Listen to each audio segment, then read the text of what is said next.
বিয়ের পর প্রথম প্রথম। বৌমা, ও বৌমা, মা আমায় ডাকলেন?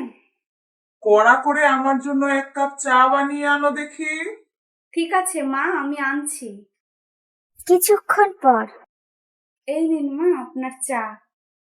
দাও দাও দাও দাও। আহ, চা খানা তো বেশ ভালোই বানিয়েছো।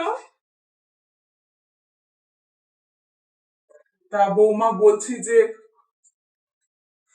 খোকাকে বলে পুজো তো চলেই আসলো, শাড়ি কাপড় কিনে নিয়ে আসো গিয়ে। ঠিক আছে মা, আপনার ছেলে অফিস থেকে আসলে বলবো। তোমার মায়ের জন্য একখানা ভালো শাড়ি আনবে, প্রথম পুজো এবার, একখানা দামি শাড়ি না দিলে হয়? ঠিক আছে মা। বাবুকে সব ভালো করে বুঝিয়ে বলো। ঠিক আছে মা, সব বুঝিয়ে বলবো। যাও, ঘরে গিয়ে একটু বিশ্রাম করো গে, আমি রান্না সেরে নিচ্ছি। না মা, আপনি রেস্ট করুন, আমি রান্না করে নিচ্ছি। শোনো মেয়ের কথা, আমি নাকি এখন বিশ্রাম করব।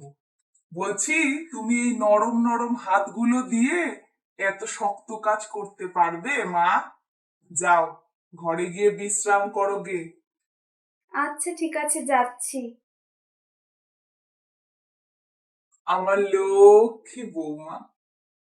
বিয়ের 2 বছর পর।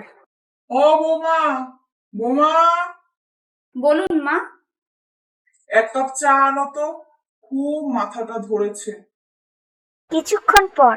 এই নিন আপনার চা। ছি, কি জঘন্য চা করেছো। আমি তো সবকিছু পরিমাণ মতোই দিয়েছি। এই নাও, খেয়ে দেখো কি চা বানিয়েছো। হুঁ, তাহলে তো নিজেই বানিয়ে খেলে পারতেন। 1 মিনিট পর। ও বৌমা, বৌমা, আজ কি রান্না হবে? খোকা কি এনেছে আজ বাজার থেকে? ওই তো ভেটকি, চিংড়ি আর চিকেন এনেছে। ও, তাহলে ভালো করে চিংড়ির মালাইকারিটা করো আজ। মা বলছিলাম কি, আজকে না আমি একটু পুজোর শপিং এ বেরোবো, কারণ পুজো তো চলেই আসলো না। আপনি আজকে একটু ভালো করে রান্নাটা করে নিন প্লিজ। আমি আসি। কি বড় সাহস! আজ বাবু আসুক অফিস থেকে, কি করে আজ অশান্তি লাগাতে হয় সেটা আমি ভালো করেই জানি। 2 ঘন্টা পর। এই নিন আপনার জন্য এই শাড়িটা এনেছি। ও মা, তাই? দাও দেখি। ও মা, কি সুন্দর হয়েছে, দারুণ দারুণ। তা বলছি, তোমার মায়ের জন্য কি শাড়ি আনলে গো? এই যে এটা এনেছি মায়ের জন্য।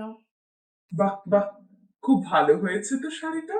আচ্ছা মা, আমি ফ্রেশ হয়ে আসছি। আচ্ছা আচ্ছা, ঠিক আছে। দেখে মনে হলো মায়ের শাড়িটা অনেকটাই দামি।